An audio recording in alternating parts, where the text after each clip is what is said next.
أعوذ بالله السميع العليم من الشيطان الرجيم. بسم الله الرحمن الرحيم. ألف لام ميم ذلك الكتاب لا ريب فيه هدى للمتقين الذين يؤمنون بالغيب ويقيمون الصلاة ومما رزقناهم ينفقون والذين يؤمنون بما أنزل إليك وما أنزل من قبلك وبالآخرة هم يوقنون أولئك على هدى من ربهم وأولئك هم المفلحون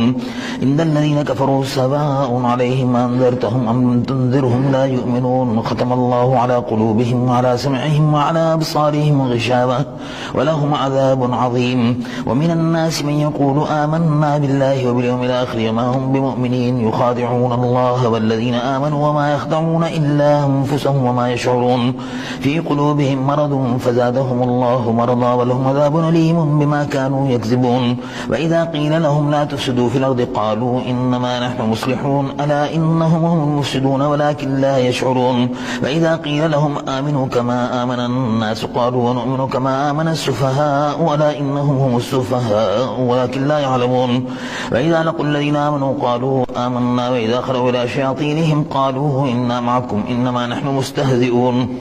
الله يستهزئ بهم ويمدهم في طغيانهم يعمهون أولئك الذين اشتروا الضلالة بالهدى فما ربحت تجارتهم وما كانوا مهتدين مثلهم كمثل الذي استوقد نارا فلما أضاءت ما حوله ذهب الله بنورهم وتركهم في ظلمات لا يبصرون صم بكم عمي فهم لا يرجعون أو كصيب من السماء فيه ظلمات ورعد وبرق يجعلون أصابعهم في آذانهم من الصواعق حذر الموت والله محيط بالكافرين يكاد البرق يخطف أبصارهم كلما أضاء لهم مشوا فيه وإذا أظلم عليهم قاموا ولو شاء الله لذهب بسمعهم وأبصارهم إن الله على كل شيء قدير يا أيها الناس اعبدوا ربكم الذي خلقكم والذين من قبلكم لعلكم تتقون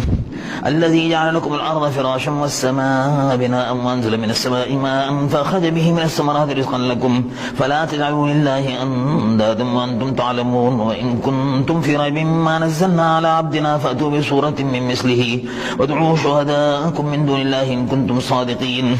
فإن لم تفعلوا ولن تفعلوا فاتقوا النار التي وقودها الناس والحجارة أعدت للكافرين وبشر الذين آمنوا وعملوا الصالحات أن لهم جنات تجري من تحتها الأنهار كلما رزقوا منها من ثمرة رزقا قالوا هذا الذي رزقنا من قبل وأوتوا به متشابها ولهم فيها أزواج مطهرة وهم فيها خالدون إن الله لا يستحي أن يضرب مثلا ما بعورة فما فوقها فأما الذين آمنوا فيعلمون أنه الحق من ربهم وأما الذين كفروا فيقولون ماذا أراد الله بهذا مثلا يضل به كثيرا ويهدي به كثيرا وما يضل به إلا الفاسقين الذين ينقضون عهد الله من بعد ميثاقه ويقطعون ما أمر الله به أن يوصل ويفسدون في الأرض أولئك هم الخاسرون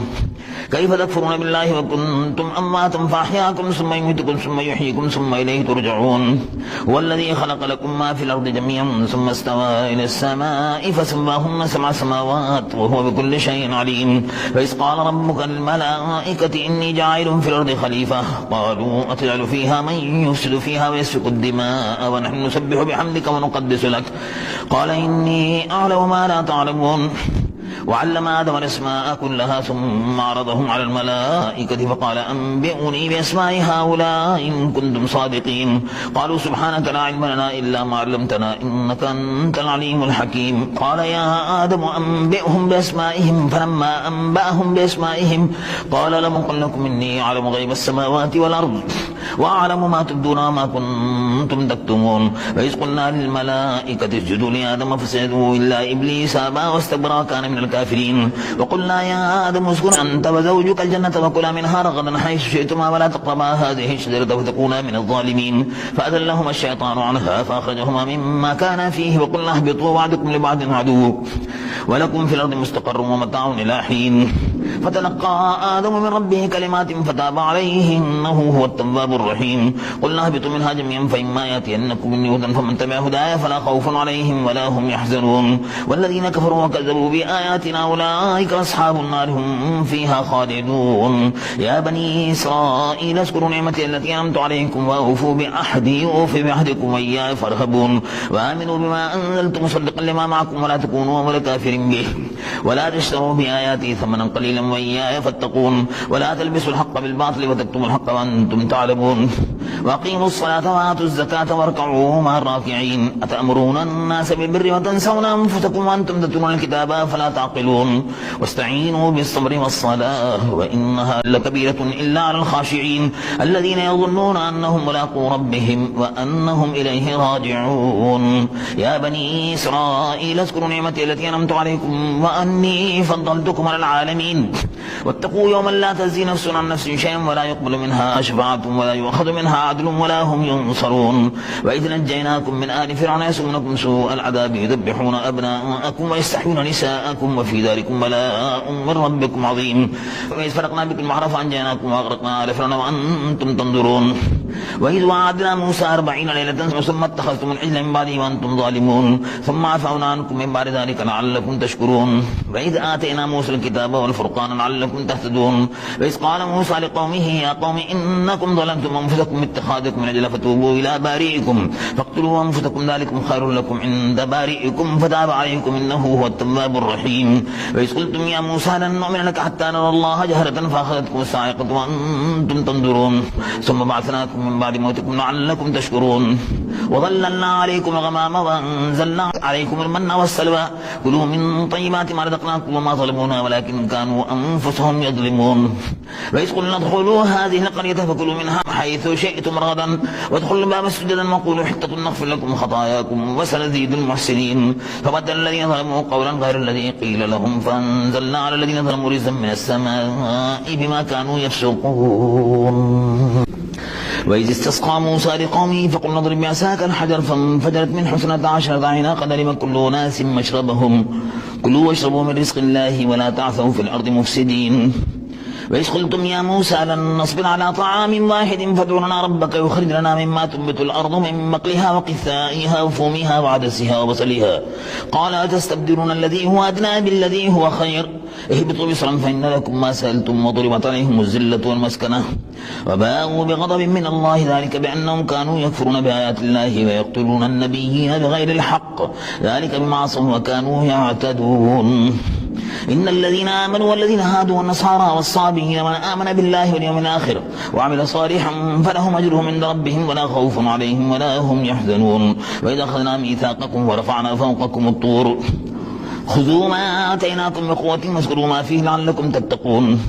ثم توليتم من بعد ذلك فلولا فضل الله عليكم ورحمته لكنتم من الخاسرين ولقد علمتم الذين اعتدوا منكم في السبت فقلنا لهم كونوا قردة خاسئين فجعلناها نكالا لما بين يديها وما خلفها وموعظة للمتقين وإذ قال موسى لقومه إن الله يأمركم أن تذبحوا بقرة قالوا وتتخذنا هزوا قال أعوذ بالله أن نكون من الجاهلين قالوا ادع لنا ربك يبين لنا ما هي قال إنه يقول إنها بقرة لا فارض ولا بكر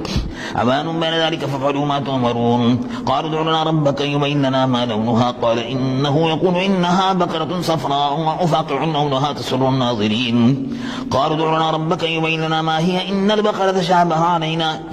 وإنا إن شاء الله لمهتدون قال إنه يقول إنها بقرة لا ذلول تسر الأرض ولا تسقي الحرث مسلمة لا شية فيها قالوا الآن جئت بالحق فذبحوها وما كادوا يفعلون وإذ قتلتم نفسا فادارأتم فيها والله مخرج ما كنتم تكتمون فقلنا اضربوه ببعضها كذلك يحيي الله الموتى ويريكم آياته لعلكم تعقلون ثم قست قلوبكم من بعد ذلك فهي كالحجارة أو أشد قسوة وإن من الحجارة لما يتفجر منه الأنهار وإن منها لما يشقق فيخرج منه الماء وإن منها لما يهبط من خشية الله وما الله بغافل عما تعملون أفتطمعون أن يؤمنوا لكم وقد كان فريق منهم يسمعون كلام الله ثم يحرفونه من بعد ما عقلوه وهم يعلمون وإذا لقوا الذين آمنوا قالوا آمنا وإذا خلا بعضهم إلى بعض قالوا أتحدثونهم بما فتح الله عليكم ليحاجوكم به عند ربكم فلا تعقلون أفلا يعلمون أن الله يعلم ما يسرون وما يعلنون ومنهم أميون لا يعلمون الكتاب إلا أماني وإنهم إلا يظنون فويل للذين يكتبون الكتاب بأيديهم ثم يقولون هذا من عند الله ليشتروا به ثمنا قليلا فويل لهم مما كتبت أيديهم وويل لهم مما يكسبون وقالوا لن تمسنا النار إلا أياما معدودة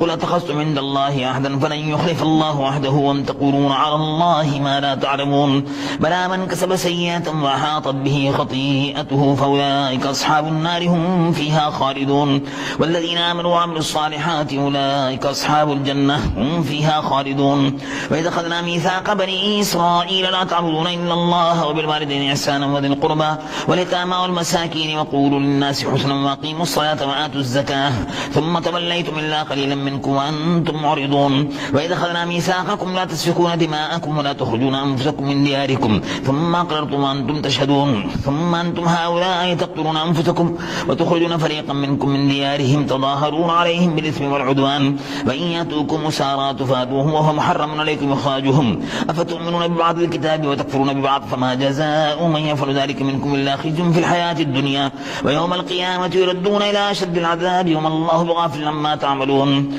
أولئك الذين اشتروا الحياة الدنيا بالآخرة فلا يخفف عنهم العذاب ولا هم ينصرون ولقد آتينا موسى الكتاب وقفينا من بعده بالرسل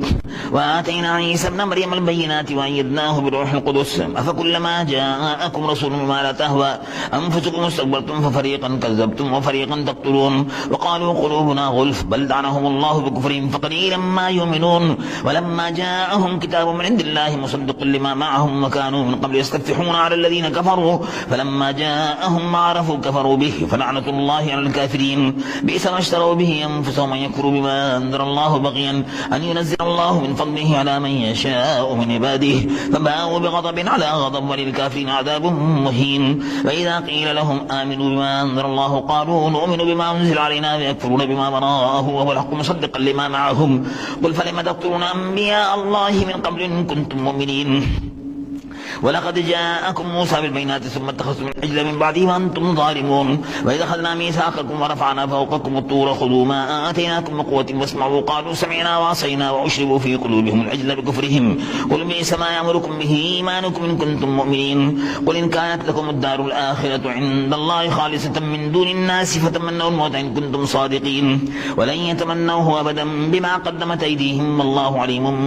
بالظالمين ولا تجدنهم أحرص الناس على حياة ومن الذين أشركوا يود أحدهم لو يعمر ألف سنة وما هو بمزحزحه من العذاب أن يعمر والله بصير بما يعملون قل من كان عدوا لجبريل فإنه نزله على قلبك بإذن الله مصدقا لما بين يديه وهدى وبشرى للمؤمنين من كان عدوا لله وملائكته ورسله وجبريل وميكال فإن الله عدو للكافرين ولقد أنزلنا إليك آيات بينات ما يكفر بها إلا الفاسقون أفكلما عاهدوا عهدا نبذه فريق منهم أكثرهم لا يؤمنون ولما جاءهم رسول من عند الله مصدق لما معهم نبذ فريق من الذين أوتوا الكتاب كتاب الله وراء ظهورهم كأنهم لا يعلمون واتبعوا ما تتلو الشياطين على ملك سليمان وما كفر سليمان ولكن الشياطين كفروا يعلمون الناس السحر وما أنزل على الملكين ببابل هاروت وماروت وما يعلمان من أحد حتى يقولا إنما نحن فتنة فلا تكفر فيتعلمون منهما ما يفرقون به بين المرء وزوجه وما هم بضارين به من أحد إلا بإذن الله ويتعلمون ما يضرهم ولا ينفعهم ولقد علموا لمن اشتراه ما له في الآخرة من خلاق ولبئس ما شروا به أنفسهم لو كانوا يعلمون ولو أنهم آمنوا واتقوا لمثوبة من عند الله خير لو كانوا يعلمون يا أيها الذين آمنوا لا تقولوا راعنا وقولوا انظرنا واسمعوا وللكافرين عذاب أليم ما يود الذين كفروا من أهل الكتاب والمشركين أن ينزل عليكم من خير من ربكم والله يختص برحمته من يشاء والله ذو الفضل العظيم ما ننسخ من آية أو ننسها نأتي بخير منها ومثلها ألم تعلم أن الله على كل شيء قدير ألم تعلم أن الله له ملك السماوات والأرض وما لكم من دون الله من ولي ولا نصير أم تريدون أن تسألوا رسولكم كما سئل موسى من قبل ومن يتبدل الكفر بالإيمان فقد ضل سواء السبيل ود كثير من أهل الكتاب لا يردونكم من بعد إيمانكم كفارا حسدا من عند أنفسهم من بعد ما تبين لهم الحق فاعفوا واصفحوا حتى يأتي الله بأمره إن الله على كل شيء قدير وأقيموا الصلاة وآتوا الزكاة وما تقدموا لأنفسكم من خير تجدوه عند الله إن الله بما تعملون بصير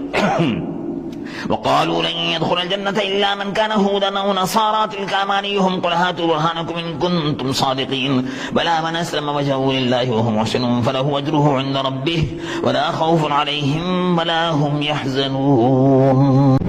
وقالت اليهود ليست النصارى على شيء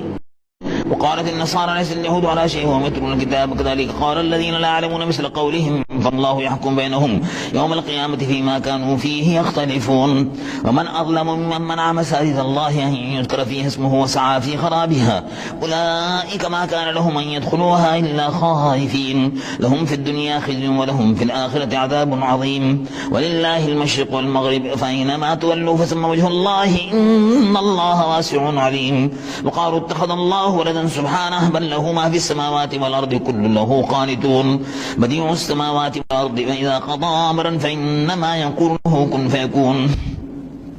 وقال الذين لا يعلمون لولا يكلمنا الله أو تأتينا آية كذلك قال الذين من قبلهم مثل قولهم تشابهت قلوبهم قد بينا الآيات لقوم يوقنون إنا أرسلناك بالحق بشيرا ونذيرا ولا تسأل عن أصحاب الجحيم ولن ترضى عنك اليهود ولا النصارى حتى تتبع ملتهم قل إن هدى الله هو الهدى ولن اتبعت أهواءهم بعد الذي جاءك من العلم ما لك من الله من ولي ولا نصير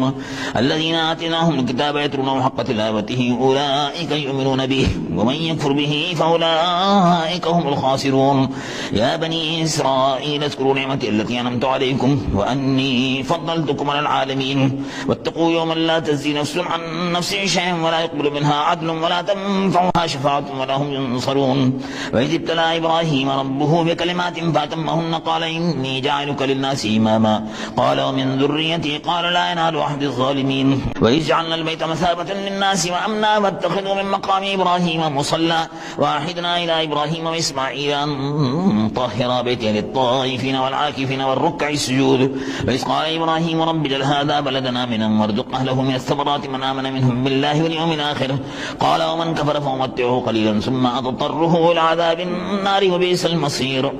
وإذ يرفع إبراهيم القواعد من البيت وإسماعيل ربنا تقبل منا إنك أنت السميع العليم ربنا واجعلنا مسلمين لك ومن ذريتنا أمة مسلمة لك وأرنا مناسكنا وتب علينا إنك أنت التواب الرحيم ربنا وابعث فيهم رسولا منهم يتلو عليهم آياتك ويعلمهم الكتاب والحكمة ويزكيهم إنك أنت العزيز الحكيم ومن يرغب عن ملة إبراهيم إلا من سفه نفسه ولقد اصطفيناه في الدنيا وإنه في الآخرة لمن الصالحين إذ قال له ربه واسلم قال أسلمت لرب العالمين ووصى بها إبراهيم بنيه ويعقوب يا بني إن الله اصطفى لكم الدين فلا تموتن إلا وأنتم مسلمون أم كنتم شهداء إذ حضر يعقوب الموت إذ قال لبنيه ما تعبدون من بعده قالوا نعبد إلهك وإله آبائك إبراهيم وإسماعيل وإسحاق إلها واحدا ونحن له مسلمون تلك أمة قد خلت لها ما كسبت ولكم ما كسبتم ولا تسألون عما كانوا يعملون وقالوا كونوا هودا ونصارى تهتدوا قل ملة إبراهيم حنيفا وما كان من المشركين قولوا آمنا بالله وما أنزل إلينا وما أنزل إلى إبراهيم وإسماعيل وإسحاق ويعقوب والأسباط وما أوتي موسى وعيسى وما أوتي النبيون من ربهم لا نفرق بين أحد منهم ونحن له مسلمون فإن آمنوا بمثل ما آمنتم به فقد اهتدوا وإن تولوا فإنما هم في شقاق فسيكفيكهم الله وهو السميع العليم صبغة الله ومن أحسن من الله صبغة ونحن له عابدون قل تحاجوننا في الله وهو ربنا وربكم ولنا أعمالنا ولكم أعمالكم ونحن له مخلصون أم تقولون إن إبراهيم وإسماعيل وإسحاق ويعقوب والأسباط كانوا هودا أو نصارى قل أنتم أعلم أم الله ومن أظلم ممن كتب شهادة عنده من الله والله بغافل عما تعملون تلك أمة قد خلت لها ما كسبت ولكم ما كسبتم ولا تسألون عما كانوا يعملون